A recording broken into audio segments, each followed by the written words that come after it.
Bismillahirrahmanirrahim. Assalamualaikum warahmatullahi wabarakatuh. Waalaikumsalam Waalaikumsalam warahmatullahi warahmatullahi wabarakatuh. wabarakatuh. Puji dan syukur kita ucapkan kepada Allah Subhanahu wa taala atas segala rahmat dan karunia-Nya yang telah dicurahkan pada kita sampai pagi ini. Kita diberi kekuatan untuk hadir mendapatkan pencerahan, kemudian refreshing ilmu yang nantinya bisa kita bawa dalam proses kehidupan baik sebagai manusia maupun dalam profesi kita sebagai dokter nantinya. Mudah-mudahan segala amal ibadah yang kita lakukan bernilai pahala di hadapan Allah Subhanahu wa taala. Amin, amin ya rabbal alamin. Terima kasih kita sampaikan atas kehadiran Kepala Bagian sekaligus narasumber kita pada pagi ini, Dr. Daan Kamri. Terima kasih banyak, Dr. Daan. Ya, sama-sama. Kemudian kepada Bapak KPS, Dr. John Effendi, Bapak Sekretaris SPS, Dr. Rizky Ramadian, kemudian juga nampak hadir Dr. Ahmad Taufik, kemudian tadi juga ada Prof. Wisma Arif yang monitor katanya sambil jalan goes. Mungkin tidak saya sebutkan satu persatu. Kita mulai saja, waktu dan tempat kita persilakan kepada Dr. Daan Kamri untuk memberikan refreshing ilmu kepada kita semua pagi ini dengan judul Evaluasi of Patient with Neck Mask. Waktu dan tempat kami persilakan kepada Dr. Daan. Silakan Dr. Daan. Baik, terima kasih. Assalamualaikum warahmatullahi wabarakatuh. Waalaikumsalam.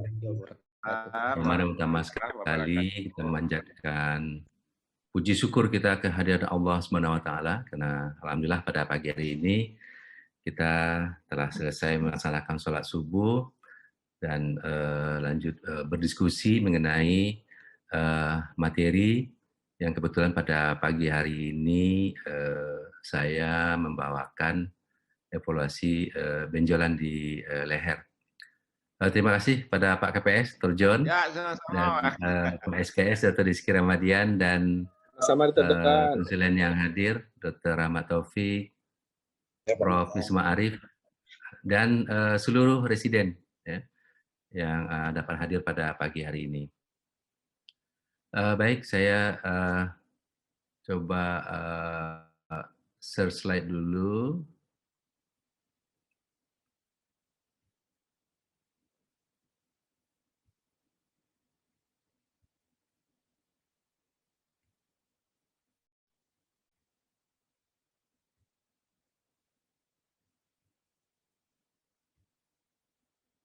Apakah slide saya sudah kelihatan?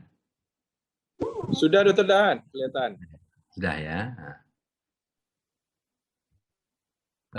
Baik, sebelumnya saya juga menyampaikan terima kasih kepada presiden kita nih, Dr. Hanan ya.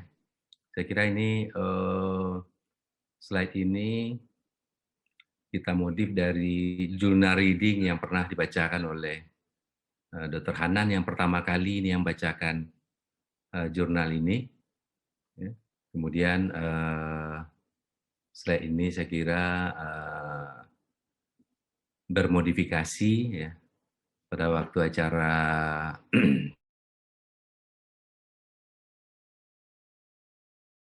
bedah.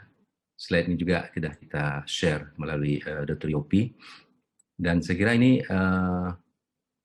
hal yang penting bagi kita bersama karena di divisi bedah onkologi saya kira ya, dan dalam konteks proses pendidikan juga kita kadang sering mendapatkan kasus yang awal mulanya kita ragu ya, kasusnya ini kita diagnosis atau kita diagnosis banding sebagai apa. Banyak kasus yang lain di luar gambar ini yang kadang-kadang membutuhkan pengetahuan kita mengenai anatomi di segitiga di leher. Seperti kasus ini yang kasus ekstrim yang pernah kita terima ya, saya kira sudah kita bicarakan juga di divisi bedah onkologi, karsinoma tiroid yang sudah extend, yang memerlukan penanganan daripada kita secara komprehensif.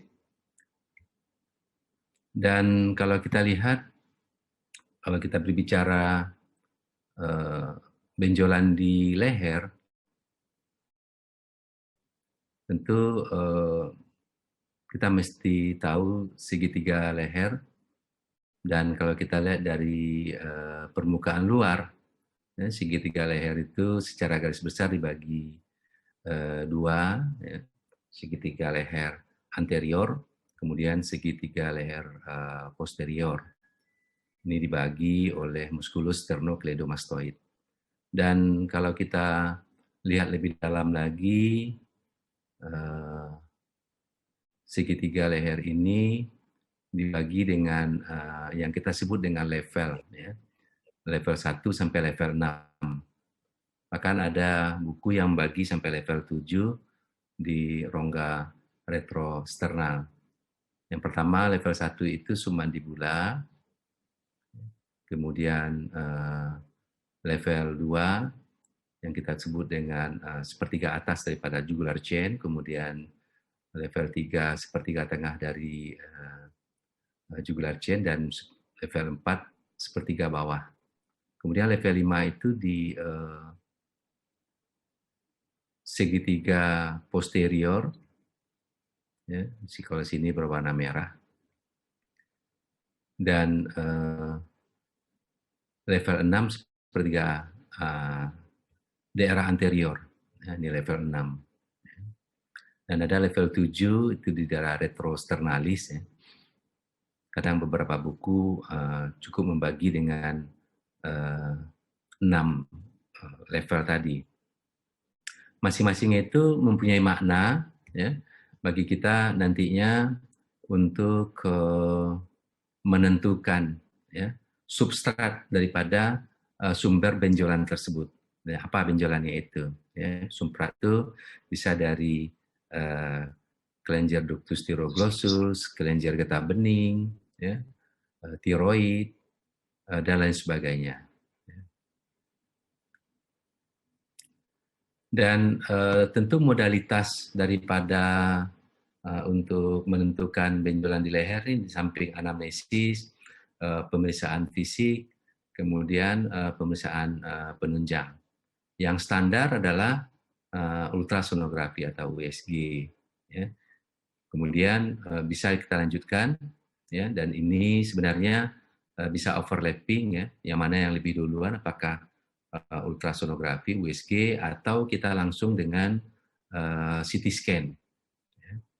Kemudian juga kalau fasilitasnya memungkinkan, bahkan MRI. Ya. Tapi yang rutin kita laksanakan, yang pertama itu adalah USG. Kemudian kalau seandainya membutuhkan struktur anatomi yang lebih mendalam kita ketahui, bisa kita lanjutkan dengan pemeriksaan CT scan daerah leher. Untuk MRI ini sebenarnya baik, ya, sebenarnya untuk jaringan lunak, untuk visualisasi jaringan lunak, tapi kadang-kadang ini membutuhkan pertama alatnya tidak semuanya ada, dan tentu berbiaya mahal, lebih mahal daripada CT scan. Tapi kalau untuk diagnostik, kalau fasilitas ada, boleh-boleh saja kita lakukan. Kemudian yang berikutnya adalah PET CT scan. PET CT scan ini lebih spesifik lagi, bisa melihat baik di jaringan lunak maupun di jaringan keras, tulang dan sebagainya, dan juga bisa melihat metastasis jauh. Kalau kita berbicara benjolan di leher, sebenarnya untuk singkatannya ini dari literatur ini kelihatannya lebih komplit, ya, dibandingkan literatur yang lain yang sebelumnya pernah ada. Kalau dulu, kalau yang bahasa Indonesia kita mengenal dengan CINTA, ya, congenital, inflammatory, neoplasma, trauma, dan another. Dan kalau ini disingkat dengan KITEN, ya. Dan kiten itu singkatan daripada kongenital. Ya. Kalau kongenital tentu ada kelainan perkembangan, anomali, kemudian infeksi, inflamatori, trauma, toksik, endokrin, neoplasma, dan bisa saja akibat penyakit sistemik. Kalau untuk kongenital, perlu kita pikirkan suatu kista ductus styrolglossus, kista bronchial, kista dermoid, dan malformasi vaskuler lainnya seperti limfangioma, ya, lymphovenous malformation, dan sebagainya.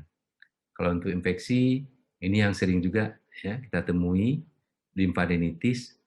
Kalau kita belum tahu apakah ini suatu infeksi, kita tegakkan diagnosa limfadenopati atau cervical adenopati. Kemudian bisa juga akibat virus, bakteri, ya.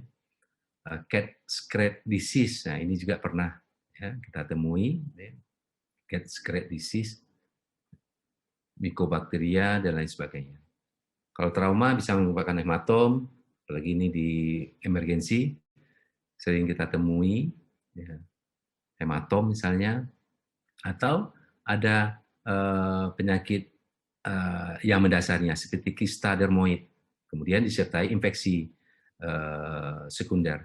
Ini kadang-kadang kita ragukan dengan hematom ini. Saya kira pada beberapa laporan jaga sebelumnya ini pernah Dr. Richard dulu melaporkan ya, apakah ini suatu kista dermoid atau ini ya, hematom saja ya, atau bukan, tidak ada terjadi trauma. Bisa jadi ini adalah kista dermoid yang infected. Kemudian yang lainnya toksik, saya kira ini thyroid toksikosis, ya, endokrin, ya, neoplasma tiroid dan paratiroid. Ya. Bisa juga di daerah situ neoplasma kelenjar liur, ya, kelenjar liur. Ada 3 kelenjar liur, ya, yang besar, parotis, submandibula, dan sublingual. Ya. Seperti malam tadi ini kita operasi, ya, segera ada PPDS yang ikut, ya. Dokter yang ikut malam tadi Leo saya kira, ya. Nah, kita menduga suatu limfadenopati atau kista aterom yang infected. Ternyata operasi huplai, operasi terkejut kita. Ternyata dari salivary gland, kelenjar liur submandibula, ya. Yang awalnya kita perkirakan dangkal saja, ya, mungkin limfadenopati yang infeksi, atau limfadenitis, atau kista aterom yang infeksi di daerah submentale atau submandibula. Ternyata salivary gland, ya, kelenjar dari kelenjar liur submandibula. Jadi yang tadinya kita rencana operasi kecil saja, ternyata operasi besar. Ini pertimbangan-pertimbangan itu kadang-kadang kita terlewatkan, ya. Nah, makanya setiap ada benjolan itu sebenarnya kita lebih memikirkan yang kemungkinan yang di luar yang kita pikirkan itu. Ya, makanya singkatan daripada kiten ini menjadi pemikiran, ya, kita di dalam menegakkan diagnosa itu. Kemudian dari parafaring, lapisan yang lebih dalam, ya. Kalau kita lihat, kalau kita kembali lagi ke anatomi ini, saya kira ya, di sini ada kalau ini musculus sternocleidomastoid, di bawah ini ada jugular chain, ya, vena jugularis, kemudian di bawahnya vena jugularis itu di dalam carotid sheath, ada arteri karotis, di percabangan arteri karotis itu ada carotid body, ya, di percabangan karotis setinggi, biasanya secara anatomi topikal, ya, setinggi osioid, ya, setinggi sejajar dengan osioid. Itu ada percabangan arteri karotis. Di sana ada yang kita sebut organ yang bernama carotid body, ya, benda karotis. Dan di sana bisa tumbuh tumor. Ya, ini yang kita sebut dengan glomus tumor. Ya, glomus tumor. Ini biasanya berdenyut. Dan ya hati-hati ya. Bisa juga kita operasi hupla tadi, operasi terkejut. Begitu kita buka, kita anggap ini suatu limfadenopati biasa. Kita buka, ternyata dari merupakan suatu glomus tumor. Ya, kalau di glomus tumor itu ini operasinya operasi besar, bahkan itu mengangkat dinding daripada vaskuler. Nah, ini tidak mungkin. Ya. Ini mesti kita persiapan joint operasi ya, dengan vaskuler dan sebagainya. Jadi hati-hati pembengkakan yang awal mulanya kita anggap itu suatu limfadenopati biasa, ya. Mungkin juga tujuan kita adalah untuk diagnostik, tapi kalau suatu glomus tumor, ya tentu tidak bisa kita lanjutkan kalau memang kita tidak prepare sebelumnya. Ya, tentu kita membutuhkan keahlian yang lain ya. Di sini tentu dibutuhkan vaskuler nih. Kalau saya sendiri juga nggak mampu ya untuk menambal nanti ya dengan dinding vaskuler yang kita ambil dari daerah lain. Ya. Bisa juga neurogenik tumor dari saraf. Ya. Bahkan yang sederhana bisa saja di daerah leher itu lipoma. Ya, sini juga kita temui lipoma di daerah leher ya, yang berada di subkutis tetapi besar. Kita ragukan dengan kelainan-kelainan yang lainnya. Dan juga dari kelenjar getah bening bisa juga kita pikirkan suatu limfoma malignum. Ya. Bisa juga pembesaran atau suatu benjolan di leher itu akibat dari systemic disease, seperti sarkoidosis. Ya. Ini efeknya juga pembesaran dari kelenjar getah bening. Ya, bisa juga Sjogren syndrome, Kimura, dan Castleman disease. Ya. Castleman disease ini juga pembesaran kelenjar getah bening, ya, mirip-mirip juga dengan limfoma malignum. Ya. Nah, tentu ini bisa ditegakkan diagnosisnya di samping anamnesis dan pemeriksaan fisik yang dimana kita sudah pengalaman menemui kasus ini, dan juga bantuan dari tidak kalah penting dan diagnosis pastinya adalah dari patologi anatomi.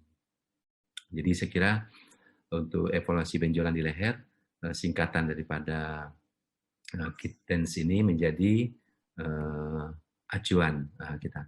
Ini kongenital tadi, saya kira tadi secara garis besar sudah saya sebutkan. Ini anomali kongenital di leher yang sering terjadi dan bersifat persisten. Ya. Biasanya ditemukan di garis tengah, ya, sejajar atau di bawah atau di atas daripada os hyoid. Ya. Biasanya dikeluhkan pada usia anak-anak, ya, datang pada usia anak-anak, dikeluhkan oleh atau dilihat oleh orang tuanya, dan bahkan yang ekstrim bisa kita temui pada usia tua, ya. Kita pernah mendapatkan kasusnya pada usia 60, ya. Bahkan bisa berubah dia, ya, berubah menjadi malignan, ya. Malignan kista ductus thyroglossus, walaupun itu jarang, ya. Saya baru dapat satu kasusnya, malignan kista ductus thyroglossus. Dan munculnya pada usia 60 tahun, yang tadinya kita pikirkan penyakit yang lain, ya, ternyata kista ductus thyroglossus. Kalau kita temui pada usia anak-anak, pemeriksaan yang khas itu adalah, ya, pada waktu si anak kita suruh untuk menjulurkan lidahnya, ya, biasanya kista atau benjolan itu akan bergerak juga ke atas, dan di visual kita di daerah leher itu akan terkesan itu menghilang, ya, karena dia akan bergerak lebih ke atas, ya, karena kita menjulurkan lidah. Kenapa? Karena ada di belakang lidah itu yang kita sebut dengan foramen cecum. Foramen cecum itu ternyata kalau kita telusuri ke arah bawah itu merupakan perpanjangan daripada kista ductus thyroglossus itu. Kalau penampilan visual ini, ya, pada garis tengah gambar atas, biasanya untuk diagnosanya kita sering ya kalau udah dapat kasus seperti ini, untuk diagnosanya selalu kita buat ini suatu kista ductus thyroglossus. Tapi kemungkinan kita memikirkan yang lain juga perlu kita pertimbangkan. Kista branchial, ya, ada 2 tipe. Yang pertama kista branchial tipe 1 atau yang pertama, ya, segitiga inferior mandibula ya, sampai lobulus telinga lebih atas ini. Ya.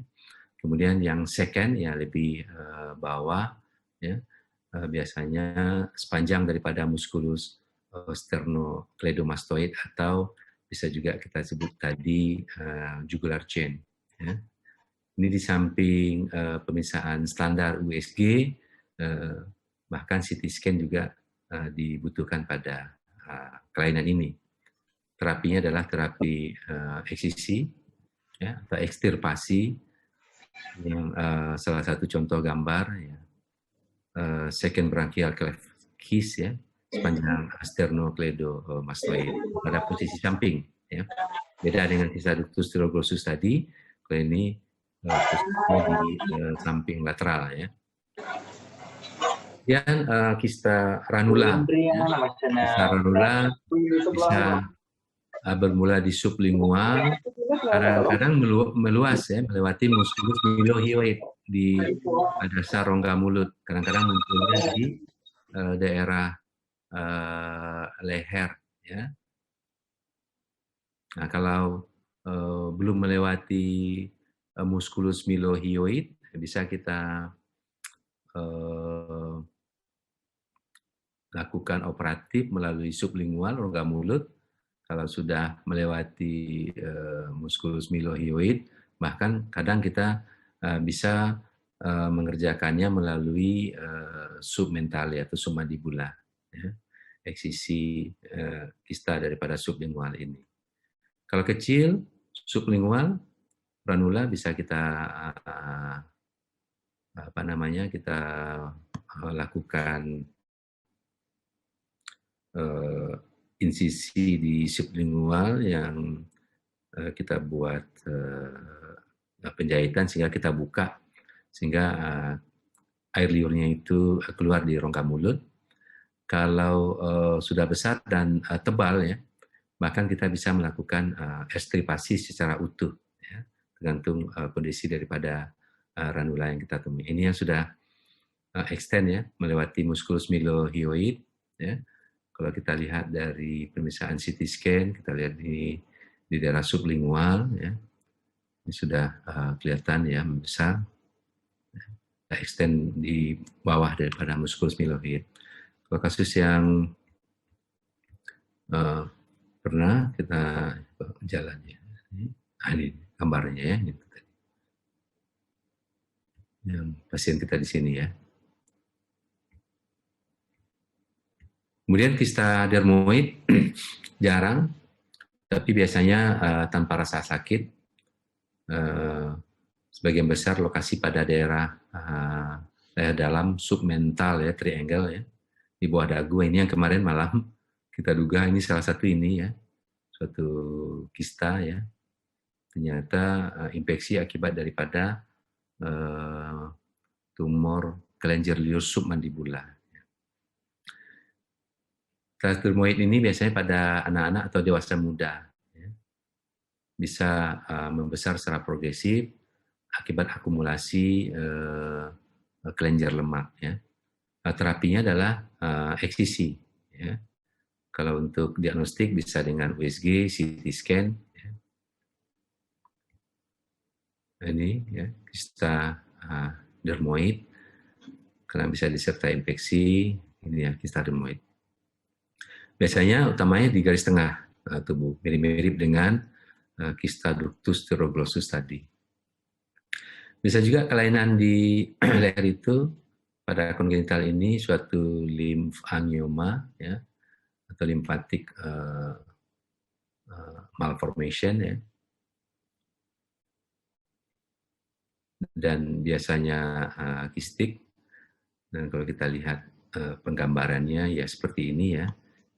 biasanya juga sering kita sebut dengan hygroma coli karena berada di daerah leher. Tapi hygroma atau limfangioma ini bisa kita dapatkan baik di daerah supraclavicular maupun di daerah aksila, ya, bisa kita temui, ya, limfangioma yang sangat luas. Ya. Kalau di daerah leher kita sebut dengan hygroma coli. Kemudian bisa infeksi di daerah leher tersebut, sialadenitis, ya. Ini sialadenitis ini dari kelenjar liur biasanya, ya. Bisa dari submandibula, ya, yang seringnya begitu. Beda dengan parotitis, kalau ini submandibula. Bisa juga yang kronis. Ini yang limfadenopati servikal, kalau memang kita tidak spesifik mengetahui diagnosanya, mungkin ya diagnosa keranjang sampah, ya saya kira, ya. Kita bikin saja limfadenopati yang menandakan memang kita belum mengetahui ini apa nih, ya. Mungkin kita membutuhkan pemeriksaan patologi dengan biopsi eksisi atau biopsi in toto. Ini Cat-Scratch disease, lymphadenitis TB. Kita lihat gambaran kasusnya. Ya, bisa juga infeksi di daerah leher atau abses. Ya. Ini dia infeksi di daerah leher. Ini sialadenitis akut, ya, infeksi kelenjar liur, ya. Dan ini tentu jangan kita lupakan, ya, pemeriksaan bimanual, ya. Satu jari kita di daerah rongga mulut, ya. Bisa di bawah lidah sublingual, kemudian satu tangan kita itu di bawah submandibula atau submentale, ya, untuk melihat bagaimana perabaan. Biasanya ini nyeri, ya, nyeri sekali biasanya, ya. Ini salah satu contoh, ya. Ini ada pembesaran di sini, ya. Kita pikirkan suatu sialadenitis, ya. Sering juga kita temui ini. Kemudian ini yang kronis, ya. Juga kita temui ada benjolan di submandibula, ya, yang nyeri yang sudah lama, ya.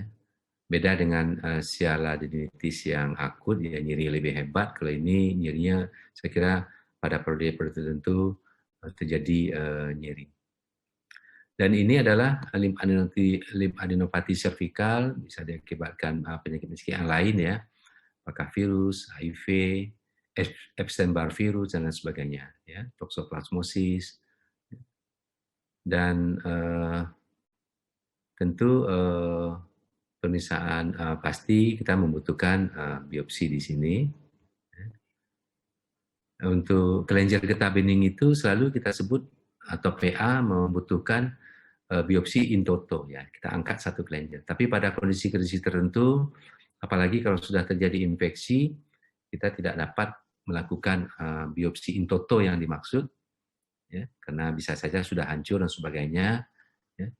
Namun kalau seandainya kapsul atau dinding daripada kelenjar getah bening itu masih bisa kita identifikasi, kalau dapat itu kita sertakan dari spesimen biopsi kita tersebut.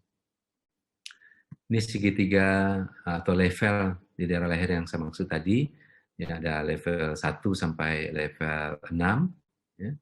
Bahkan dibagi lagi, ya, level 1A, 1B, 2A, 2B, kemudian 3, 4, 5. Ya. Ini juga kalau kita kaitkan dengan proses infeksi, ya, di mana ada pembengkakan yang kita anggap itu suatu kelenjar getah bening, infeksi akibat dari daerah lain, level ini juga menentukan diagnosa kita, ya. Perumpamaan level 1 dan level 2 itu merupakan segitiga menerima aliran dari rongga mulut, ya, kemudian dari daerah parotis, ya, bahkan bisa dari daerah nasofaring, ya. Pikirkan itu, ya, kalau ada pembengkakan pada level 1, level 2, ya, itu itu pikirkan dari daerah atas, ya, daerah lingual, ya, dari odontogenik dan sebagainya, dan terutama dari di level 2, baik 2A, 2B, ya. Nah, itu kita pikirkan kalau benjolan itu padat, ya, kita pikirkan juga adalah berasal dari CA nasofaring, ya, tentu dengan gejala-gejala lainnya, ya, rasa penuh di hidung, pernah rasa epistaksis, pekak di telinga dan sebagainya. Pikirkan itu adalah nasofaring, karena ini mengangkut juga pemeriksaan kalau seandainya kita membutuhkan CT scan, ya, setelah pemeriksaan USG tadi, pemeriksaan CT scan-nya adalah CT scan nasofaring, ya. Sehingga gambaran daerah nasofaring juga terlihat, daerah leher juga terlihat. Ya. Karena apa? Karena kalau ini merupakan CA nasofaring, sebenarnya biopsi yang dibutuhkan itu adalah biopsi di nasofaringnya, ya, bukan biopsi di kelenjar getah bening. Jadi yang kita butuhkan pertama itu adalah biopsi di nasofaring, jangan biopsi di daerah KGB di lehernya ini yang kita biopsi terlebih dahulu. Ini jadi membutuhkan pertimbangan diagnostik kita, ya. Jadi kalau misalnya ada kecurigaan kita itu nasofaring, ya kalau kita mampu biopsi nasofaring, ya kita lakukan biopsi nasofaring, ya. Sekira Dr. Roni Rustam dan lain-lain itu mampu, bisa kita lakukan. Tapi kalau memang kita tidak mampu, saya kira kita serahkan saja ke teman sejawat THT untuk melakukan biopsinya. Ya. Begitu juga daerah segitiga yang lain, segitiga level 3, 4, ya. Kalau ada pembesaran kelenjar getah bening di situ, apalagi disertai infeksi, ya, kronis, pikirkan juga itu adalah limfadenitis tuberkulosa, ya. Atau bisa juga limfadenitis tuberkulosa penjalanan dari TB paru. Kalau CA tiroid itu biasanya di level 6, kemudian level 3 dan 4, sebagian kecil juga kalau extend bisa di level 5 dan bahkan bisa naik ke atas ke level 2.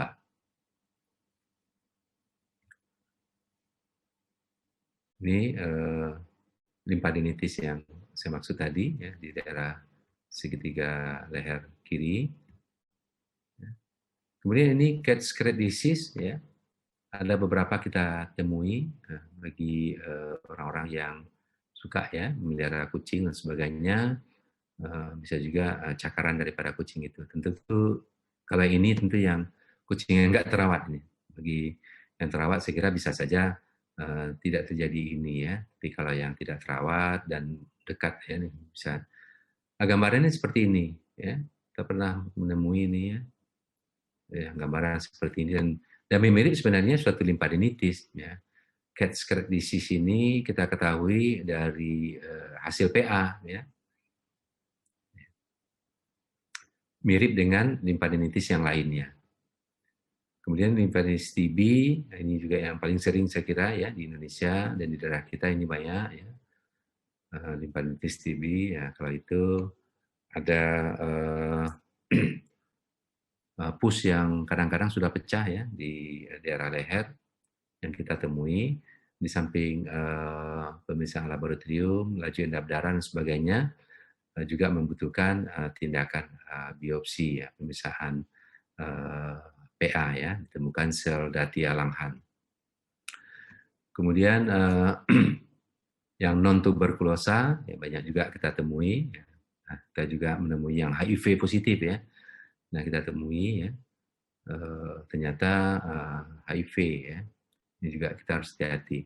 Dan trauma ini, saya kira ini kasus emergensi kita, ya, trauma di daerah leher, bisa terjadi hematom dan sebagainya, perlukaan dan sebagainya, ya.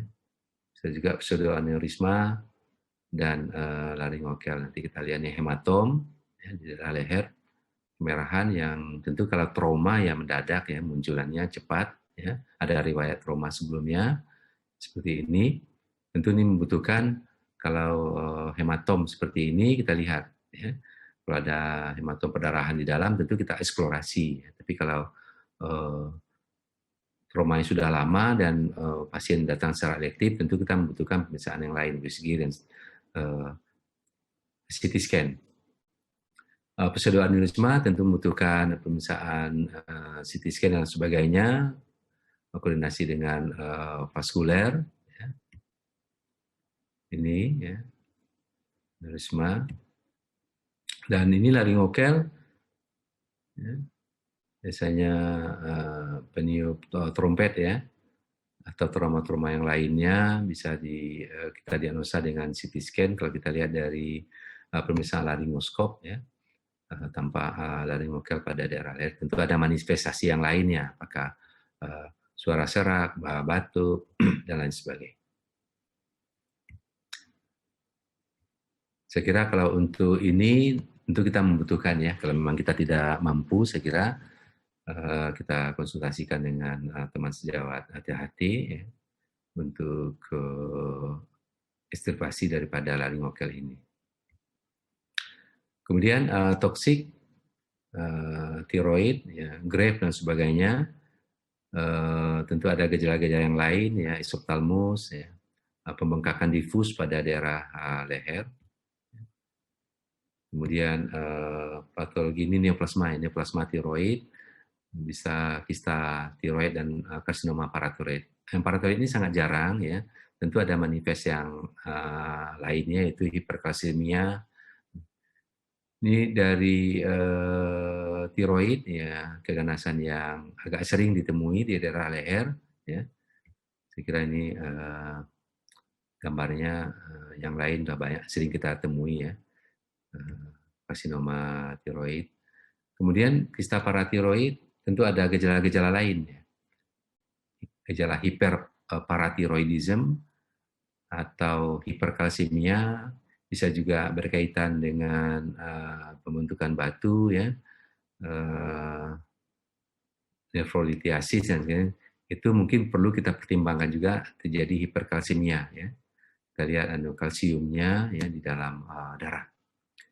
Ini karsinoma paratiroid ini sangat jarang ya kita temui, dan tentu ini kalau kita memerlukan diagnostik, tadi ada hiperparatiroid dan hiperkalsemia, tentu kalsium darahnya tinggi, dan untuk tindakan operatif bersama dengan tindakan tiroid.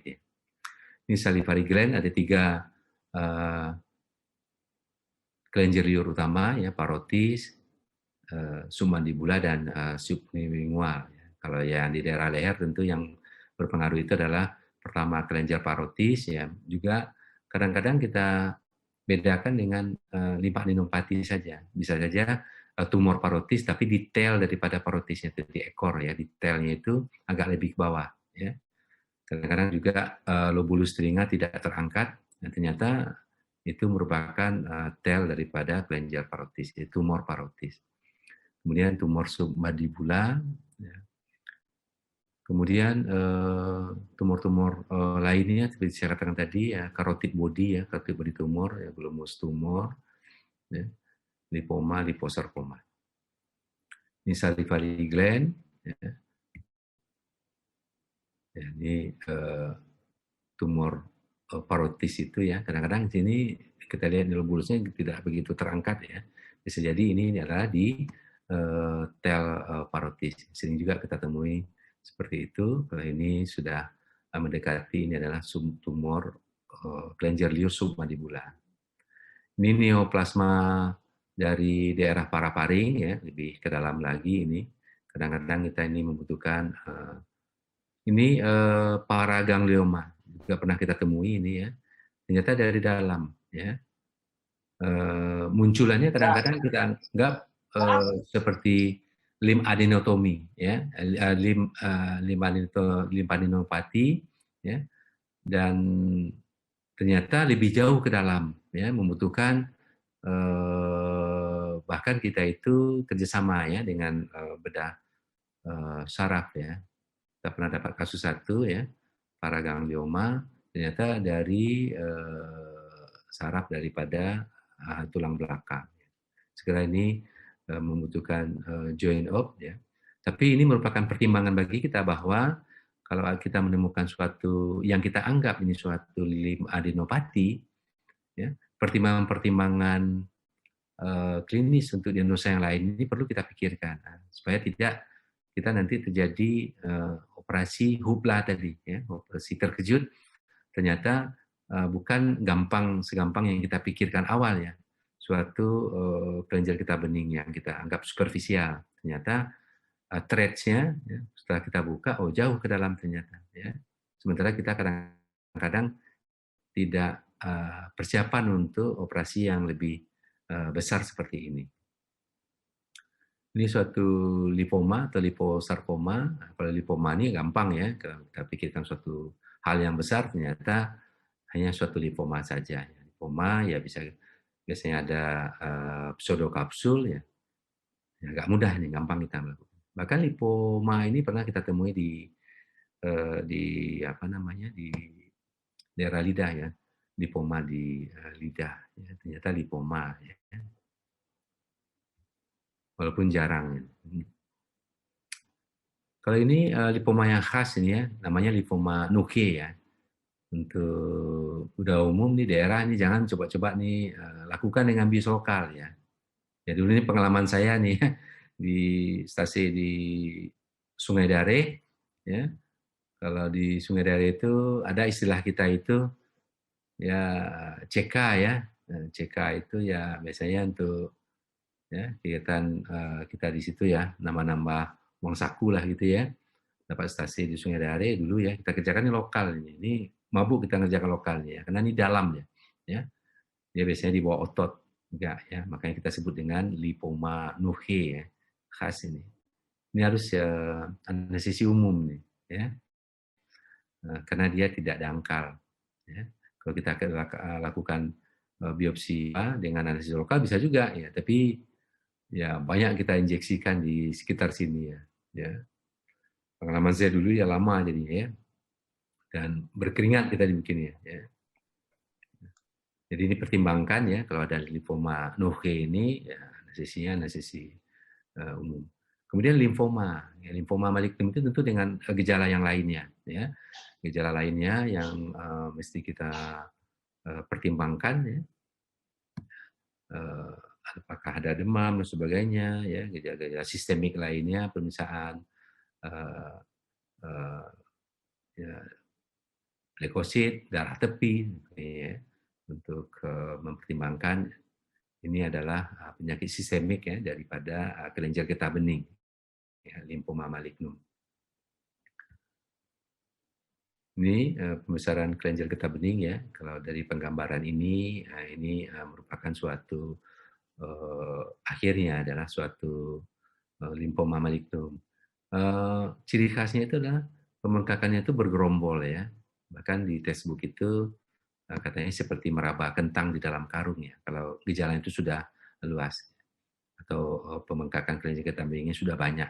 Pada gejala awal kita masih ragu, ya, belum bisa kita menegakkan suatu limfoma malignom yang dimaksud. Bisa saja kita tegakkan diagnosanya adalah suatu limfadenopati, ya. Tapi bisa saja akhirnya ini merupakan suatu limfoma malignom. Tentu kalau limfoma malignom kita tangani secara sistemik dengan pengobatan kemoterapi. Kemudian systemic disease yang juga manifestnya adalah pembengkakan di daerah leher seperti sindroma Sjögren, sarkoidosis, penyakit Kimura, penyakit Castleman, ya. Kalau saya pribadi baru satu ini yang dapat, ya, Castleman ini yang pernah beberapa kali yang didapat, ya, dari tahunya setelah pemeriksaan patologi, ya, ternyata penyakit Castleman, ya.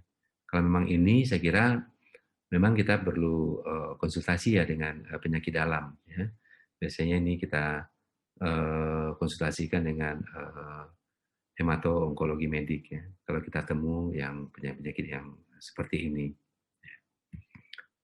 Ini sindroma Sjögren, satu autoimun, ya, yang menyerang alat tubuh, ya. manifestnya limbah adenopati juga ya di daerah leher. Kalau memang ini kita ketemu, ya kalau kita tidak temu memang dari daerah rongga mulut dan sebagainya, kita duga ini adalah autoimun ya. Tentu pertimbangan kita adalah kita konsultasi ini kan dengan sejarah penyakit dalam ya. Lebih baiknya lagi adalah dari alergi imunologi ya. Kemudian sarkoidosis, penyakit multisistem yang penyebabnya tidak diketahui. Ya.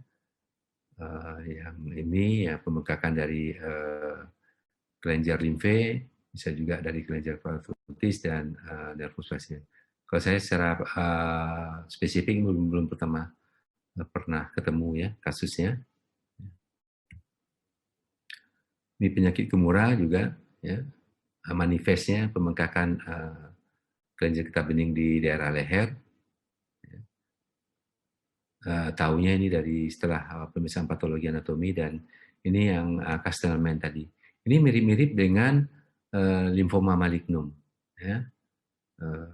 Kadang-kadang memang kita diragukan ini dengan tadi yang saya katakan pembesaran kelenjar getah bening yang multiple yang seperti kita meraba kentang di dalam karung itu, ternyata setelah kita biopsi in toto, ya ini penyakit Castellman.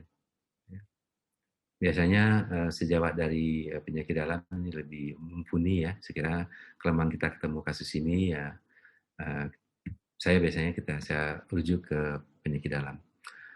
Kemudian kesimpulan dari evaluasi benjolan di leher ini ya tentu singkatan yang sekarang ini yang lebih komplit saya kira ya KITENS ini, kongenital, infeksi, trauma, toksik, endokrin, neoplasma dan perlu dipertimbangkan penyakit sistemik ya. Tentu di dalam kita menegakkan diagnosis ini, usia pasien yang datang pada kita, apakah pada usia anak-anak, pada usia dewasa, dan benjolan itu sudah mulai pada anak-anak atau baru diketahui sangat dewasa, tentu ini menjadi pertimbangan diagnosis kita secara klinis dan pemeriksaan penunjang apa yang kita butuhkan ya. Seperti tadi, apakah kita perlukan USG, CT scan, MRI, dan bila perlu tentu PET CT scan. Saya kira mungkin itu yang dapat saya sampaikan. Kita lanjutkan, saya kembalikan ke moderator Dr. Rizky Tanza. Silakan Dr. Rizky, mungkin ada diskusi yang kita lakukan. Baik, Dr. Daan, terima kasih atas pemaparan yang sangat baik dari Dr. Daan. Mudah-mudahan kita dapat mendapatkan intisari dari apa yang telah disampaikan Dr. Daan. Kemudian kita masuk ke sesi berikutnya, Dr. Daan. Kita buka beberapa termen untuk pertanyaan. Kita buka pertanyaan mungkin kepada Bapak KPS, Dr. John, Dr. Rizky, atau Dr. Ahmad Taufik. Mungkin ada pertanyaan terlebih dahulu sebelum kita ke residen. Lanjut. Lanjut, Dr. John. Ya. Baik, Dr. John. Baik, kita langsung saja kepada residen yang ingin bertanya. Kita persilakan.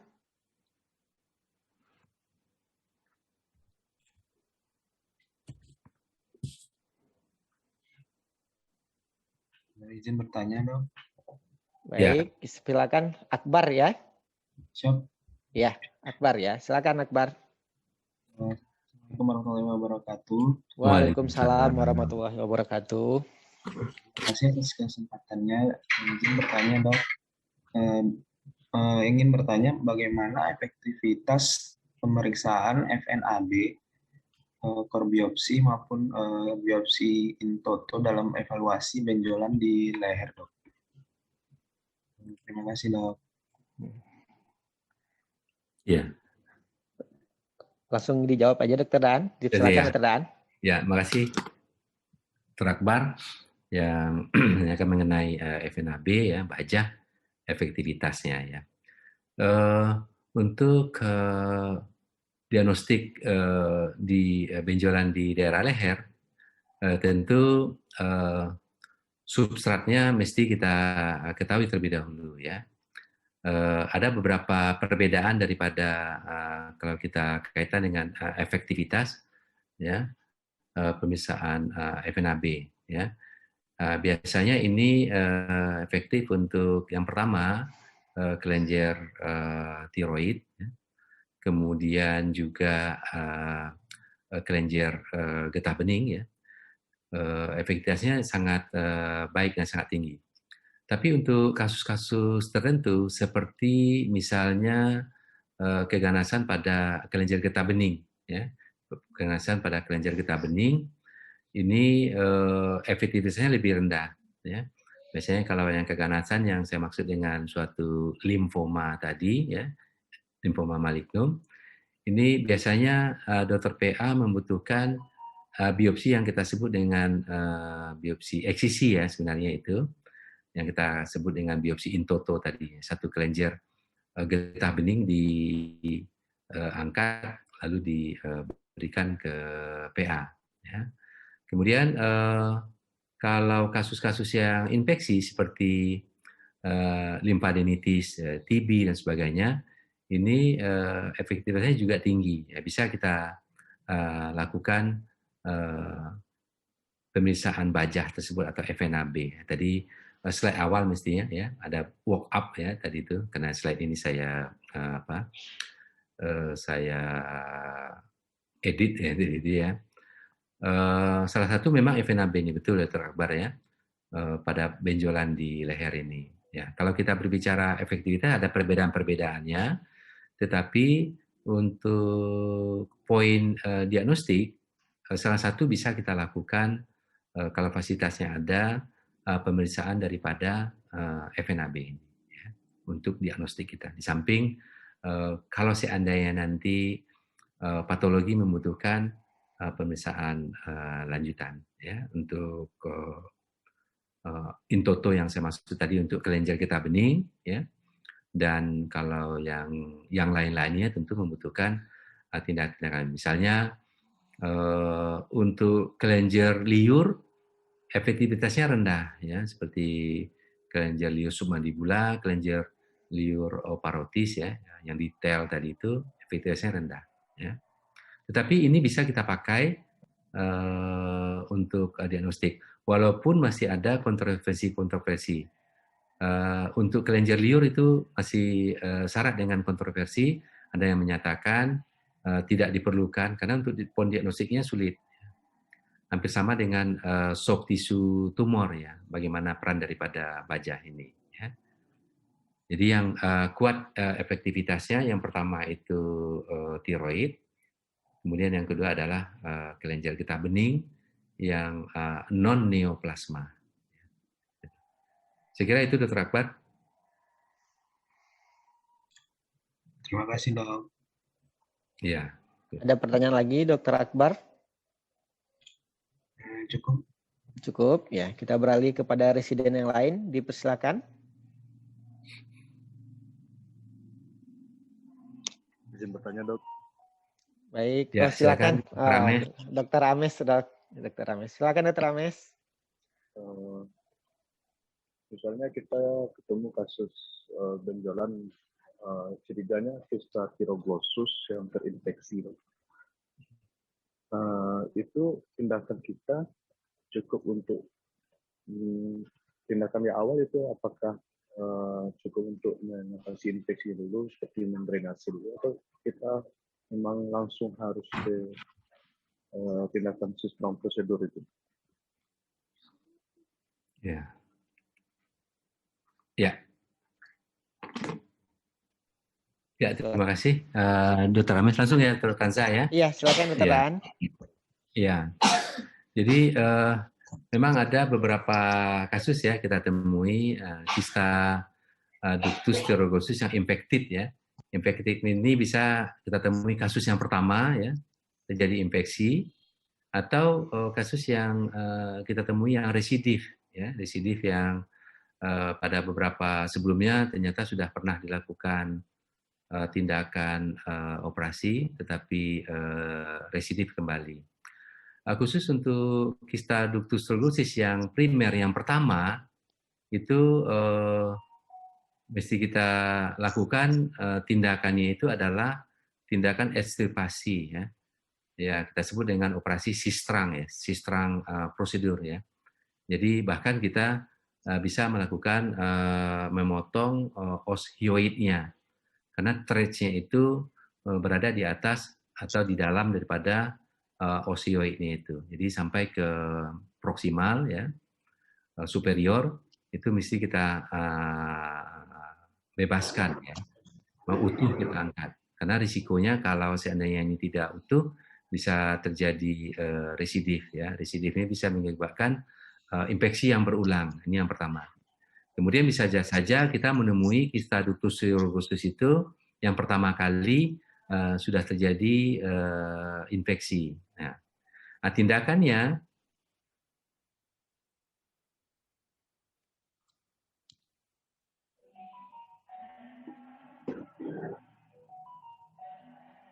Hilang sinyal. Iya, ada gangguan sinyal di Dr. Daan sepertinya, Dokter. Kita tunggu sebentar, mungkin reconnecting kembali.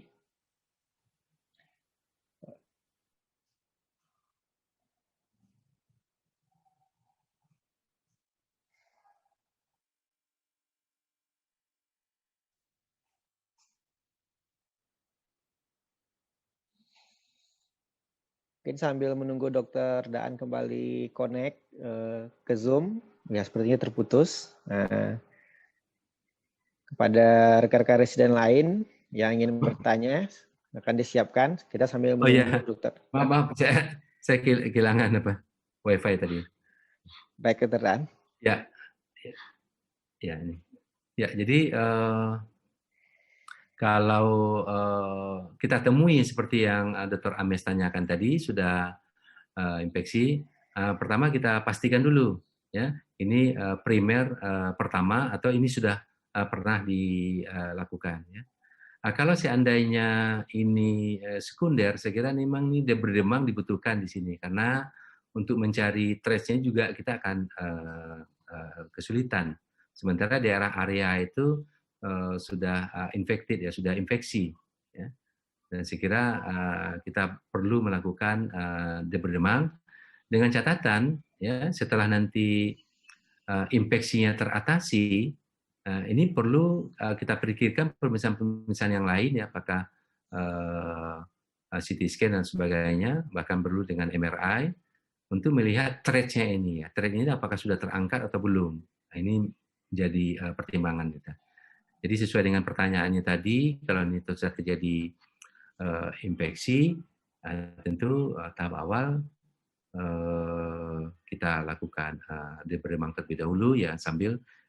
Tapi dengan risiko sebenarnya kalau operasi kita lakukan saat infeksi itu memang kita sudah menyadari bahwa kapsul atau kantongnya itu, thread-nya itu kita tidak akan mendapatkannya dengan baik. Sehingga ada kemungkinan nantinya ini adalah akan berulang kembali. Nah, makanya pada waktu nantinya tidak terjadi infeksi, perlu kita pertimbangkan kembali untuk melakukan reoperasi untuk mencari ya.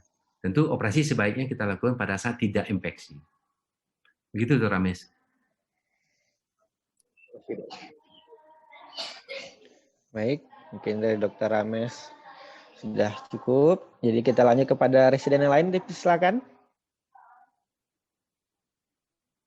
Saya lihat ada dari apa namanya Pak Usmarif. Iya. Lagi join. Silakan Pak Uco, kalau ada tanggapan buat tambahan Pak Uco. Nah, bagus Dr. terima kasih. Ya, saya kira ini bagus ya buat presiden. Mungkin salut ya sama KPS, sama SPS. Ya. Jadi sebetulnya kalau kuliah umum diberikan, tentu bisa dibaca di buku. Tapi kalau seperti Dr. Daan ini nggak ada di buku ini. Ini pesan pengalaman, dasar apa. Saya kira usul ini kalau residen bisa jawab ujian nasional, ini nilainya 10 saya kasih pada Daan. Seperti cinta tadi itu, seperti kitten, saya kan monitor, wah ini bagus sekali. Jadi saya kira mungkin nanti ada pendekatan jadi perut kanan bawah, pendekatan jadi perut yang pendekatannya klinis, saya kira sangat bagus ya. Jadi membantu residen kita untuk ujian dan juga untuk pelaksanaan ilmu sehari-hari. Saya kira luar biasa, padahal nggak ada pertanyaan saya. Malah saya mohon nanti kalau bisa saya pinjam slide-nya. Terima kasih. Untuk Dr. yang Pak Ucok, Ramayana. yang kista tiroglossus tadi, kalau infeksi itu pengalaman Pak Ucok gimana Pak Ucok? Oh, itu di aja dulu dilakukan anestesi, di berdeman udah, kemudian ditunggu dia terbentuk, baru kita operasi lagi.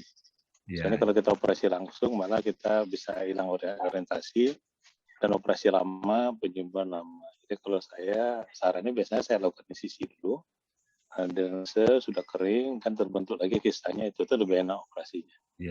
Kalau permasalahannya, banyak kista tiroglossus itu dikerjakan oleh dokter pada umum, kemudian residif ya, ini yang jadi masalah bagi kita.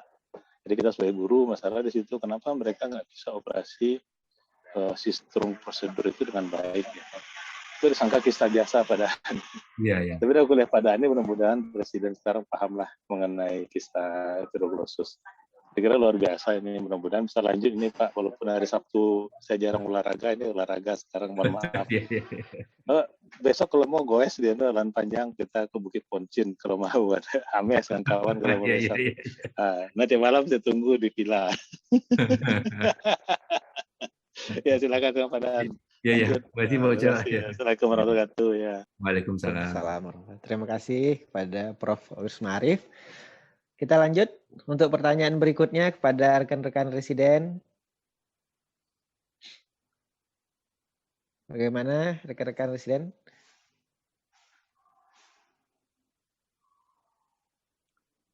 Kalau tidak ada itu mestinya moderator sudah meminjamkan pertanyaan. Jadi kalau menjadi moderator itu, kalau dari audiens tidak ada pertanyaan, sebenarnya moderator sudah meteli ada beberapa pertanyaan mestinya. Jadi sambil menunggu Abi itu mestinya kalau menjadi moderator. Silakan Tanza.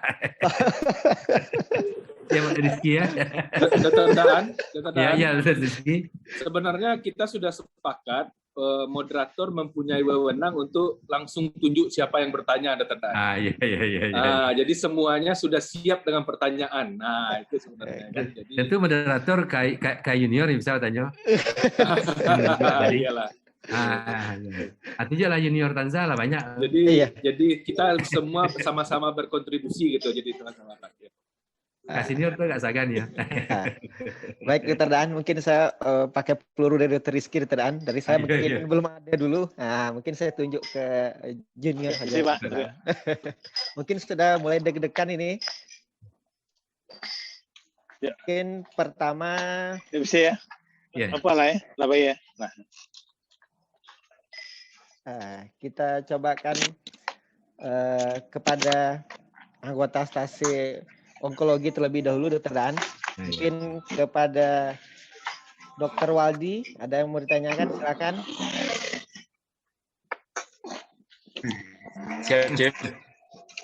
Ya, silakan Waldi. Ya, izin bertanya, Dok. Ya, silakan Dr. Jadi kami dari stasi onkologi 1, kami menjalani stasi onkologi ini, kami menemukan beberapa temuan.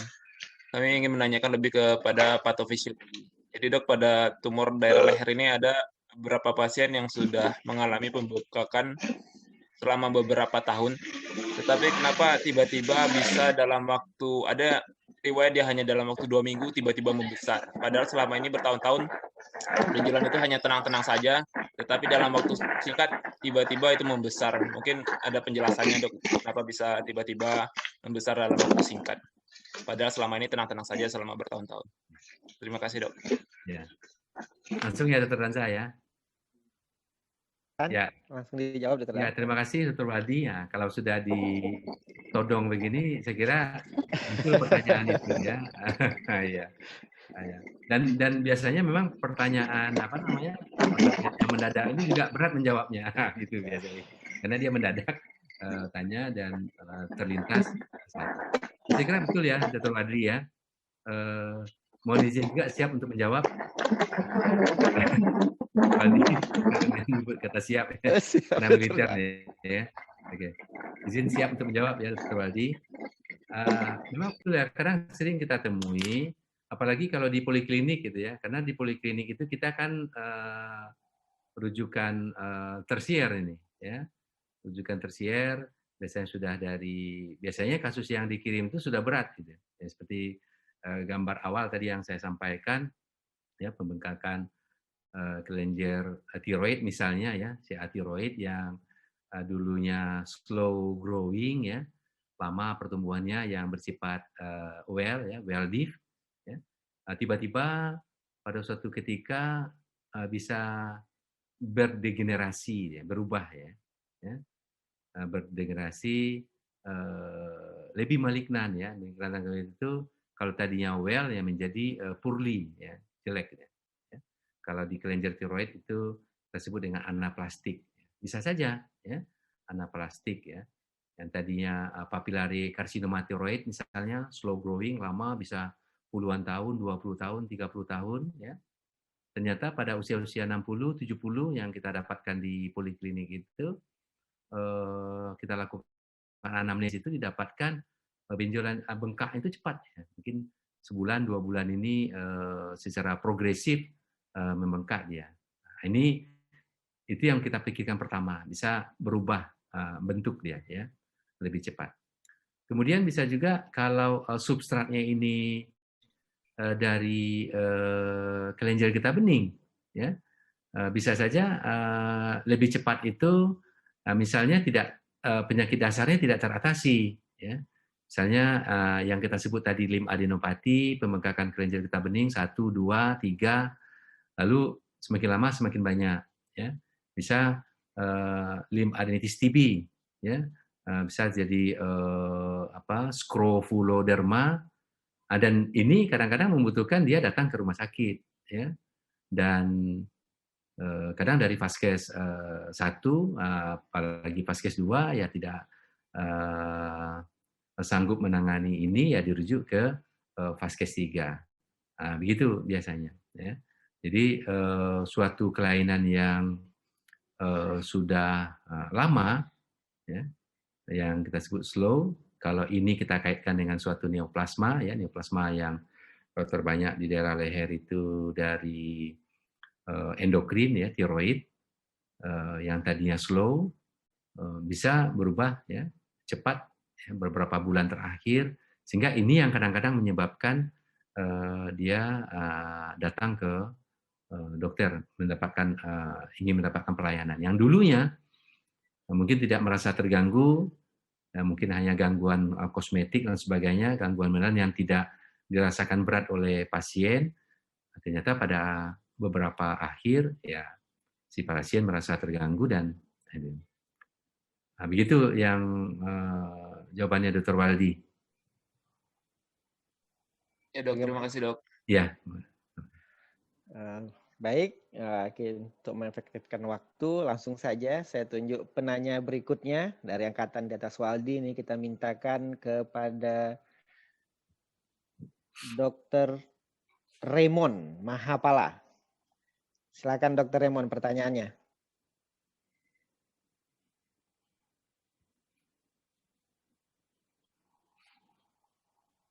Halo, Dr. Raymond. Halo. Atau kalau tidak kita alihkan kepada Dr. Edo. Silakan Dr. Edo. Silakan bertanya. Baik dok, izin bertanya dok. Ya, silakan. Untuk tindakan pada benjolan di leher dok, itu untuk approach-nya bagaimana dok? Apakah kita lakukan di midline atau di atas lesinya dok? Gitu. Terima kasih dok. Terima kasih Dr. Edo. Langsung ya Dr. Tanza, ya. Silakan Dr. Dan. Jadi sesuai dengan pertanyaannya tadi, ya tentu saya tanya itu adalah mempertimbangkan diagnosa klinis, ya, kita, ya. Diagnosanya apa, ya? Kalau misalnya diagnosanya dari tiroid, tentu insisinya ya kita membuka tiroid tadi, ya, insisi Coker namanya, ya, di daerah sentral, ya. Nah, kalau misalnya kita mempertimbangkan diagnosa klinisnya ini suatu pembengkakan kelenjar getah bening, ya, kebanyakan itu kan di daerah lateral, ya, sternocleidomastoid atau jugular chain. Nah, tentu sayatannya adalah di samping. Ya. Nah, sekarang sayatannya itu apakah transversal, apakah longitudinal? Nah, saya kira ini juga membutuhkan pemahaman diagnosa kita sebenarnya, ya. Kembali kepada diagnostiknya tadi, diagnosanya tadi. Diagnosanya apa yang kita pikirkan, ya. Nah, kalau misalnya untuk banyak yang kita pertimbangkan itu, ya. Kalau kita mempertimbangkan secara kosmetik, tentu sayatannya adalah transversal, ya, transversal oblik dan sebagainya, ya. Tapi kalau di daerah lateral, ya, di samping kita mempertimbangkan daerah kosmetik, ya, transversal tadi, kita juga memikirkan adalah kemungkinan extend membuka di daerah leher tersebut, ya. Nah, sehingga insisi longitudinal itu memungkinkan, ya. Sama kalau kayak kita membuka seksio alta, ya, membuka, ya, buli-buli, ya, kita memakai insisi apa? Insisi Pfannenstiel atau insisi midline. Nah, kedua-duanya boleh nih, ya. Ini saya kira ini merupakan kontroversi juga, ya, dan pemahaman perluasan operasi yang mesti kita pertimbangkan. Maka kalau midline lebih cepat, ya, tapi secara kosmetik itu tidak bagus. Nah, sama juga dengan daerah leher. Tentu sesuai dengan pertanyaan Edo tadi, yang pertama adalah tentu di atas tumor, ya, di atas tumor.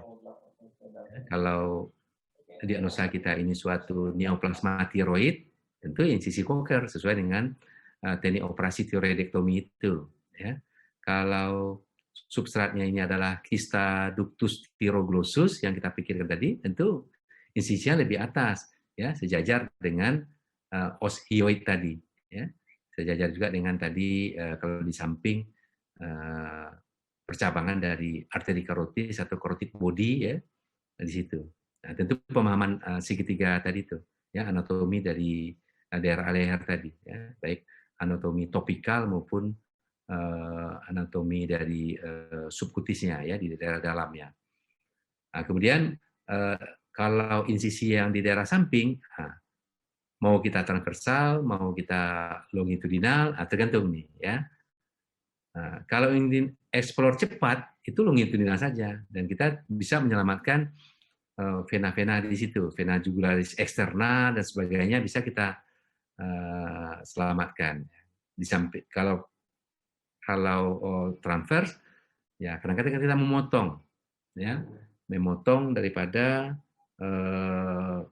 vena tersebut, termasuk juga adalah otot-ototnya, ya, ototnya yaitu musculus platysma, ya, yang superficial itu.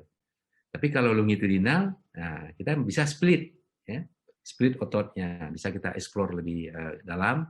Dan tapi secara kosmetik kalau yang longitudinal itu tidak bagus, ya, yang bagusnya itu adalah transversal tadi, ya.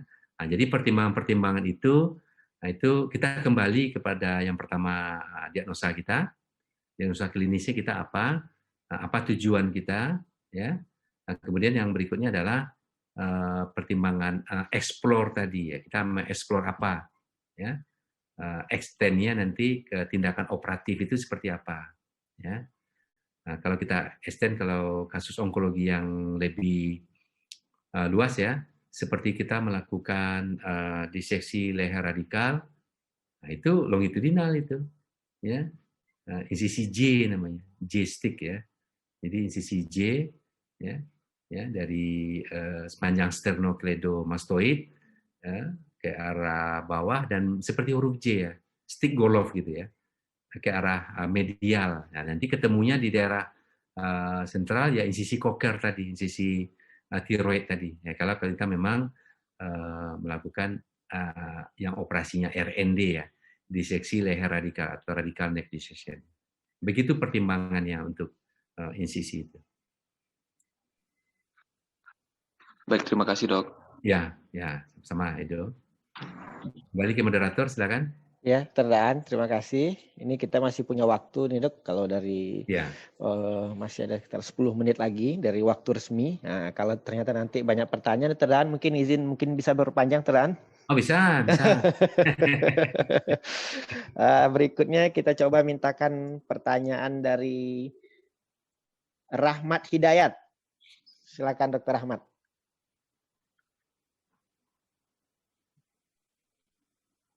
Assalamualaikum, dok. Waalaikumsalam. Waalaikumsalam warahmatullahi wabarakatuh. Ingin bertanya, dok,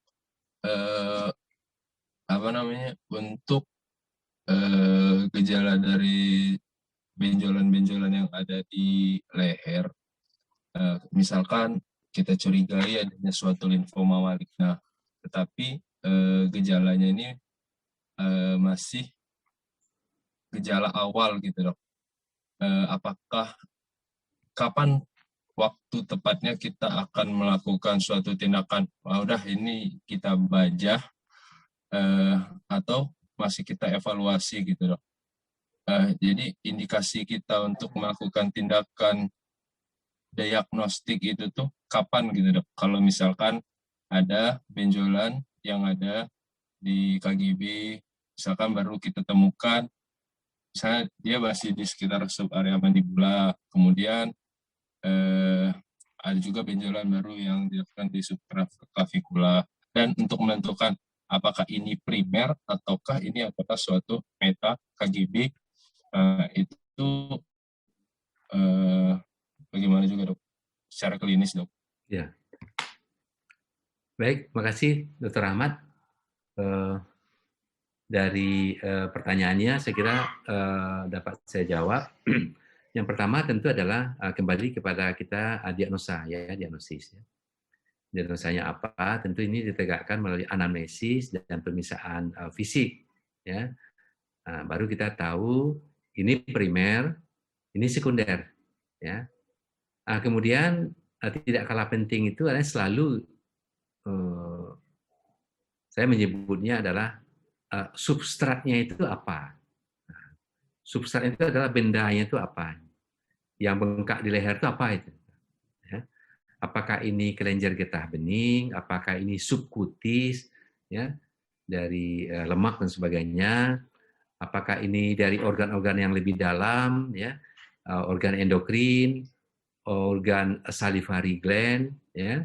Nah, itu dulu yang pertama, ya, substratnya. Kemudian dari substratnya ini tentu kita tentukan, jadi primernya atau sekunder.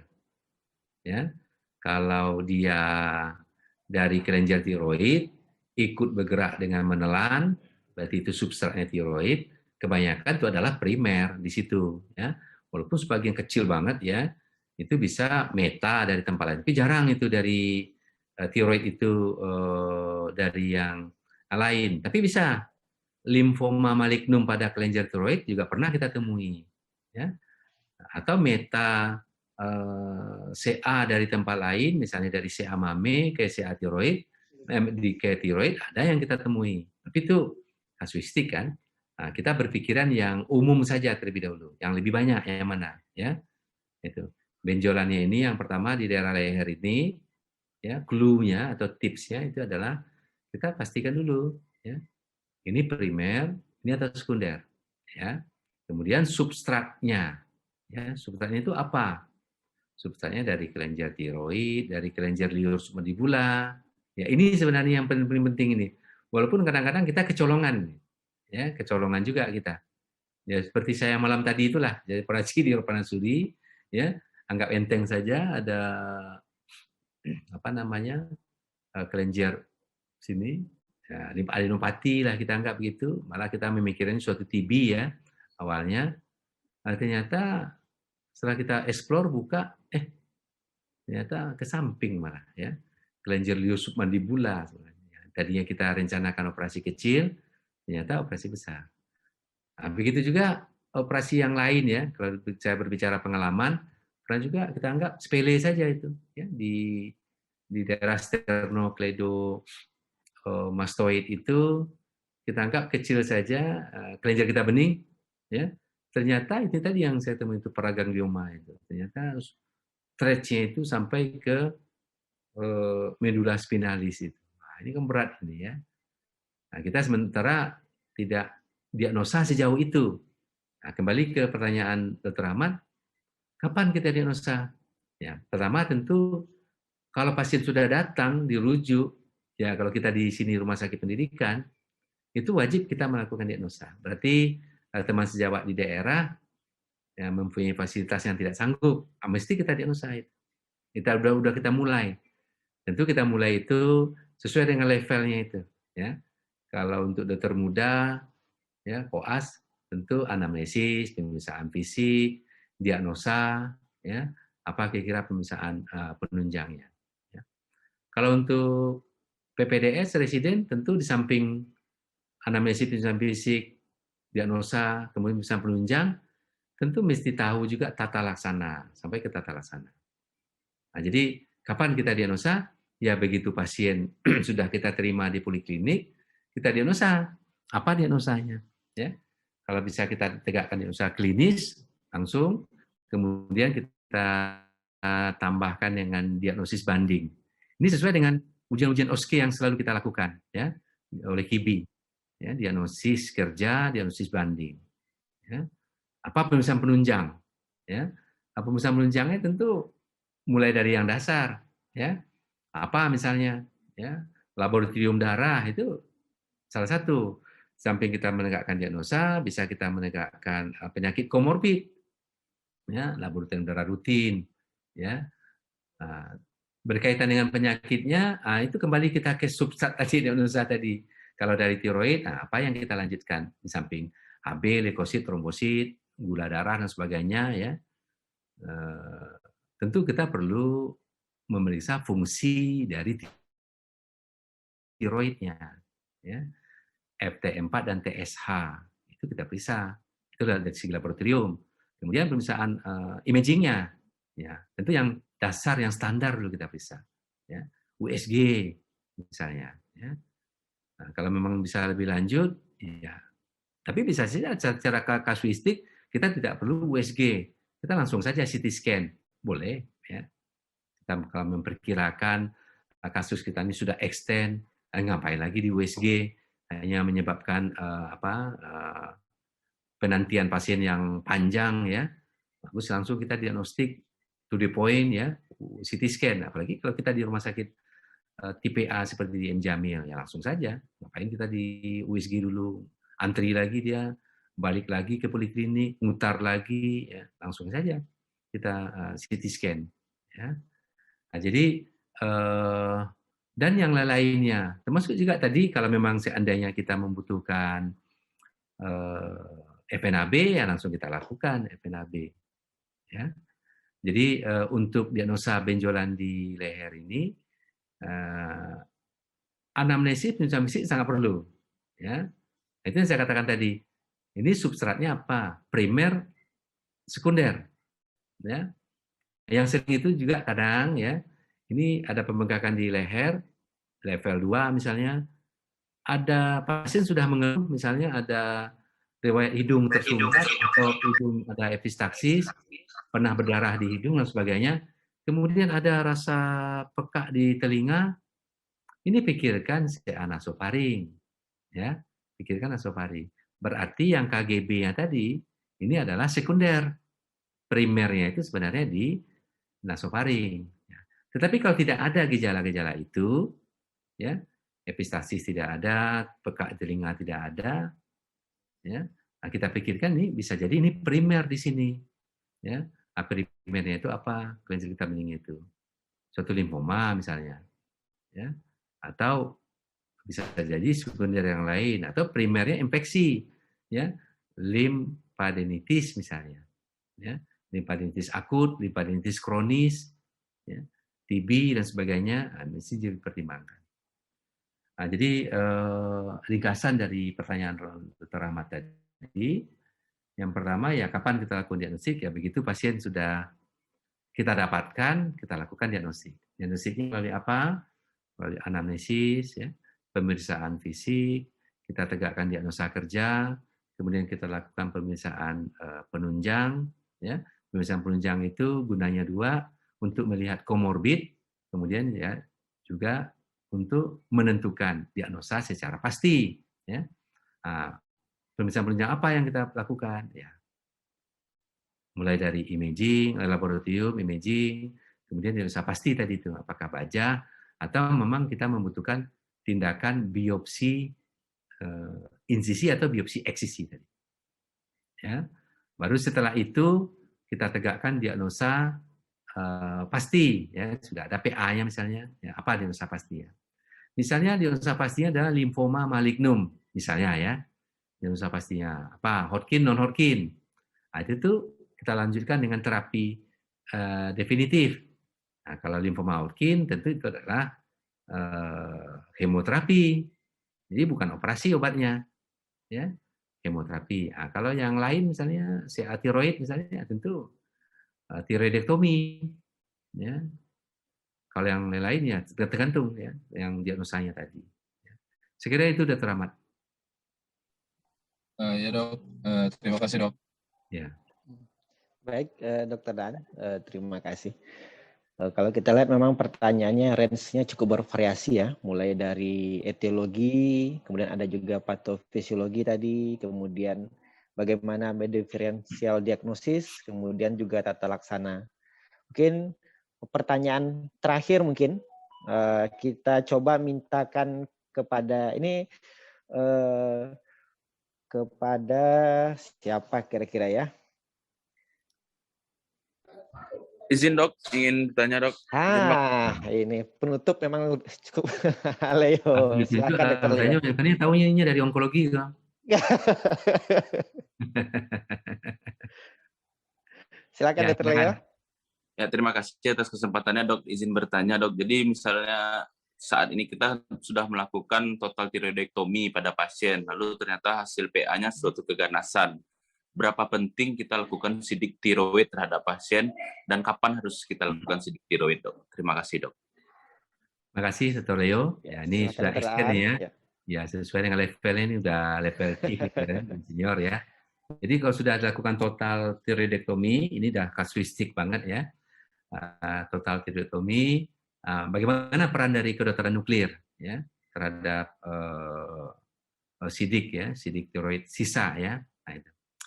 Yang pertama, kalau fasilitasnya kita ada, itu secara otomatis itu kita lakukan sidik tiroid. Karena apa? Karena walaupun total tiroidektomi kita lakukan, itu sebenarnya kita tidak total sekali itu sebenarnya. Kenapa? Tidak mungkin kita dalam tanda kutip terminologi total tiroidektomi itu kita lakukan. Walaupun ada gambar sketsanya itu ya, gambar pantomnya itu ya, hanya tinggal aja situ tuh kelenjar parotisnya, kelenjar paratiroidnya 4 buah itu ya, itu tidak mungkin itu. Yang sering kita lakukan itu sebenarnya adalah near total tiroidektomi, hampir-hampir total ya. Walaupun tujuannya kita adalah total. Karena apa? Karena kita di dalam melakukan total tiroidektomi itu kita melakukan preservasi. Ya, preservasi yang pertama itu adalah kelenjar paratiroid, ada 4 kelenjar paratiroid ya. Lobus atas, lobus bawah, kiri kanan, berarti 4. Kita preservasi. Kalau kita preservasi, berarti kita meninggalkan. Secuil itu ada jaringan tiroid yang sisa di situ. Kemudian yang kedua, kita melakukan preservasi nervus recurrent laryngeus. Ya, nah, nervus recurrent itu kita pisahkan dia. Ya, sementara dia mepet ya di bawah kelenjar tiroid tersebut. Kemudian yang ketiga, kita preservasi nervus laryngeus superior. Ya, laryngeus superior itu ada 2 cabang, ya, cabang eksterna dan cabang interna. Ya, kita juga melakukan preservasi itu. Nah, di teknik operasi, ya kita tahu bahwa untuk membebaskan pul atas itu, ya, supaya tidak terkena nervus laryngeus superior itu, kita mesti mepet, ya mepet ke pul atasnya itu.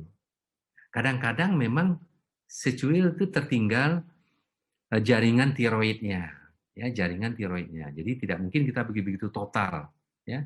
Berarti itu hampir-hampir total. Di center yang ada fasilitas kedokteran nuklir, ya seperti di Bandung, di Jakarta, ya, pada waktu saya pendidikan di Bandung dulu ya, itu seluruh kasus yang kita lakukan terminologi total secara klinis, yang sebenarnya kita hanya melakukan near total, itu hampir-hampir total, itu kita rujuk ke kedokteran nuklir. Ya, karena di Rumah Sakit Astra Siddiqui Bandung itu ada PPDS-nya. Jadi pasien-pasien kedokteran nuklir di Bandung itu dapatnya dari kiriman dari onkologi, dari sejawat penyakit dalam endokrin, nah itu ya, itu kita lakukan. SOP-nya begitu. Tapi untuk di Rumah Sakit M. Jamil, kita di Padang ini, fasilitas kedokteran nuklir kita belum ada, ya.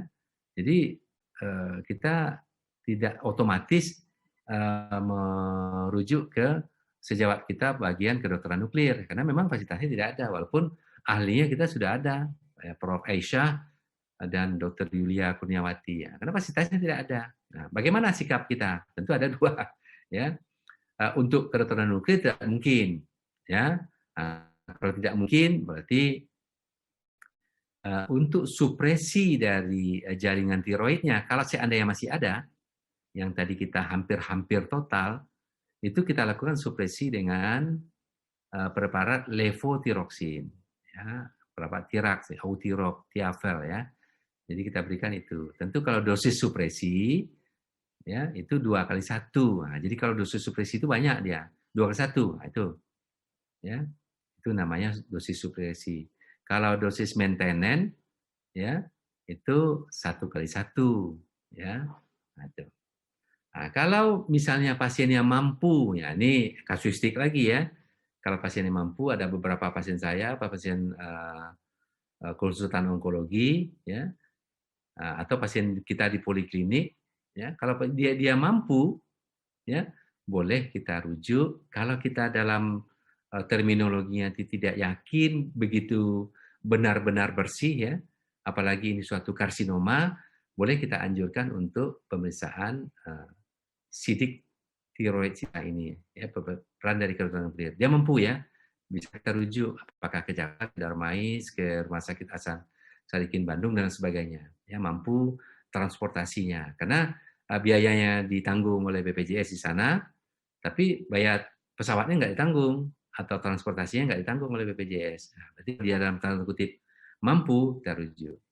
Pasien yang nggak mampu, pasien dari Tapan, dari Pasaman, dari ini nggak mampu dia, nah, jangan kita rujuk, jadi masalah nanti itu.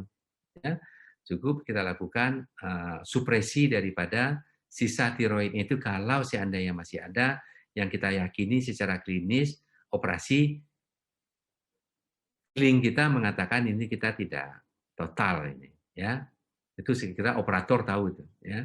Ini kita tidak total, kita meninggalkan si tumor tadi, sementara dia di CA ini. Sementara prinsip daripada CA itu kita adalah total, tapi kita meyakini kita tidak total banget. Apalagi kalau kita debulking, yakin banget kita debulking. Apalagi kasus-kasus yang datang di RSUP M. Jamil yang notabene kasusnya berat-berat dan besar, ya kita yakin itu tidak total. Lalu kita lakukan supresi tadi dengan tiroid. Nah, kapan kita follow up? Kita follow up itu, ya, minimal 3 bulan setelah kita supresi atau kita maintenance tadi, kita periksa lagi adalah TSH dan FT4-nya. Jadi kalau Dr. Leo di poliklinik, ya, dan yang stasi onkologi di poliklinik, lihat di statusnya itu, jangan terapi lanjut, ya. Nah, lihat di statusnya itu, buka statusnya itu, ya. Kalau sudah 3 bulan dia tidak periksa TSH dan FT4, periksa lagi. Ya. Nah, pertama kita periksa itu, kita melihat dia hipertiroid, hipotiroid, atau udah normal dia dengan pemberian Tirax kita tadi. Kalau memang dia hipotiroid, bisa kita tingkatkan dosisnya. Ya. Kalau dia hipertiroid, bisa kita kurangi dosisnya. Yang tadi misalnya kita berikan 1x1, bisa kita kurangi 1,5 kali 1x50 mikrogram, ya. Jadi tidak melulu 1 saja gitu. Jadi itu setiap 3 bulan, ya, minimal yaitu kita periksa TSH dan FT4-nya lagi. ya. Ya, jadi poliklinik itu tugas kita nih, ya, periksa. Apalagi yang stasi di onkologi, periksa itu, ya. Jangan terapi lanjut. Nanti kita kasih tirak, siap datang kasih kita tirak. Ini kita pro up, ya. Tapi itu. Jadi kembali ke inti pertanyaan Dr. Leo tadi, ya kalau fasilitasnya ada, kita sudah total, lakukan sidik tiroid, karena nanti ada kelanjutannya apakah memerlukan ablasi, ya, ablasi dengan iodium 131. Kalau kita di Padang, kita nggak ada fasilitasnya, ya. Jadi belum bisa kita kirim. Tapi kalau pasiennya mampu, kita kirim, ya. Dalam komunikasinya, kalau pasiennya mampu, karena mahal juga tuh biayanya, ya, transportasinya ke Bandung atau ke Jakarta itu. Antri lagi di sana, kan, nyewa tempat lagi, nyewa kosan, ya, di Bandung itu, ini juga membutuhkan biaya. Dan tentu orangnya lah orang yang terdidik, ya. Kalau orang yang tidak terdidik agak sulit juga kita mengirimnya. Mudah-mudahan nanti dengan onkologi terpadu, ya, sudah ada pembahasannya, bantuan Hongaria dan sebagainya ini, ya, mudah-mudahan kalau memang terrealisir, ya, mudah-mudahan nanti kita bisa di Padang pemeriksaan sidik tiroid itu, ya, ablasi dan sebagainya, ya, karena ahlinya kita sudah ada. Demikian, Dr. Leo. Terima kasih, Dok. Leo, gimana Dr. Leo? Sudah, Bang. Sudah cukup jelas, Bang. Baik, mungkin kalau dibuka lagi, Dokter, mungkin masih ada pertanyaan. Cuma karena mungkin waktu, Dokter Dan, yang membatasi kita, ya, kita mungkin akan kita tutup untuk sesi. Mungkin sebelum saya tutup nih, silakan, Dokter Dan. Ya, pertama benjolan di leher ini kita sebagai seorang dokter, ya, ini banyak sekali menemui, ya, kasus-kasus demikian. Jadi perlu pemahaman kita, ya, clue atau tipsnya itu, ya, singkatan daripada kit dan study itu perlu menjadi pertimbangan kita, ya. Walaupun kita sudah yakin banget, ya, mungkin ini suatu limfadenitis TB misalnya, tapi pertimbangan-pertimbangan lain itu mesti kita pikirkan, ya. Kemudian yang kedua, segera untuk residen ini benjolan di leher ini adalah kasus yang termasuk dalam blueprint, ya, dari KIBI, ya, makanya ini kita sampaikan pada kesempatan ini. Jadi blueprint dari KIBI, jadi bisa saja dia diuji baik pada ujian OSCA maupun ujian nasional profesi, ya, bisa saja. Jadi bisa saja nanti ujiannya itu mungkin residen yang sudah tamat seperti Devri pernah dulu sebagai probandus, ya, benjolan di leher. Nah, kadang-kadang si kandidat ini nanyanya terlalu jauh, ya. Pertanyaannya singkat, ya. Kalau OSCE itu ringkas, to the point, ya. Benjolan di leher, limfadenopati misalnya. Jadi ringkas. Apa pemeriksaan penunjangnya, ya? Pemeriksaan penunjangnya, apa diagnosanya, ya. Ini perlu juga nantinya dimodifikasi dalam bentuk latihan, ya.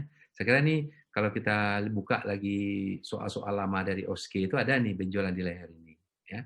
Kemudian juga kalau kasus-kasus yang lanjut, ya, juga ujian nasional profesi ini termasuk, ya, benjolan di leher ini termasuk blueprint dari KIBI itu. Saya kira mungkin pemahamannya ini selalu diulang-ulang lagi dari dari divisi onkologi. Ini merupakan kasus yang termasuk blueprint, ya, untuk selalu diulang-ulang, ya, dipahami oleh residen sehingga nanti pada waktu menghadapi baik ujian OSCE, ya, maupun ujian nasional profesi ini sudah bisa masuk di dalam pemahamannya sehingga tidak tergagap lagi, ya.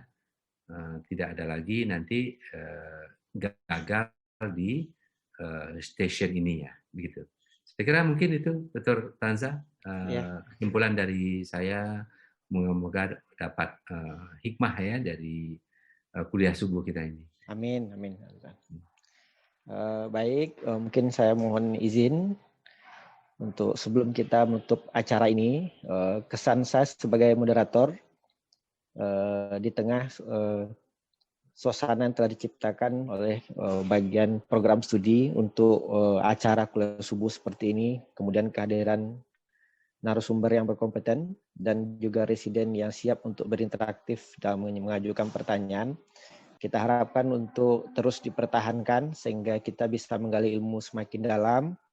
Kemudian juga untuk sebagai pengumuman untuk minggu depan, ini dengan kita akan menghadirkan diskusi kuliah subuh dengan topik diagnostik dan penata-laksanaan dislokasi sendi panggul.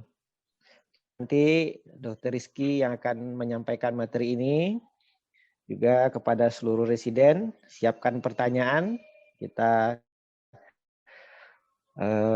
berinteraktif lagi minggu depan. Ya. Mungkin sebagai moderator, saya ucapkan terima kasih banyak kepada Dr. Daan sebagai narasumber, kemudian kehadiran para konsulen Dr. Rizky, Dr. John Effendi, tadi juga ada Prof. Wisma Arif, kemudian saya mohon maaf apabila dalam membawakan memoderat diskusi pada pagi ini terdapat kesalahan yang datangnya dari saya, kemudian segala kekurangan juga, saya mohon maaf. Dan kita tutup dengan membaca Alhamdulillah. Alhamdulillah. Amin. Sampai ketemu minggu depan dengan moderator yang berikutnya juga. Nah, jadi saya tutup dengan wassalamualaikum warahmatullahi wabarakatuh. Waalaikumsalam Waalaikumsalam warahmatullahi wabarakatuh.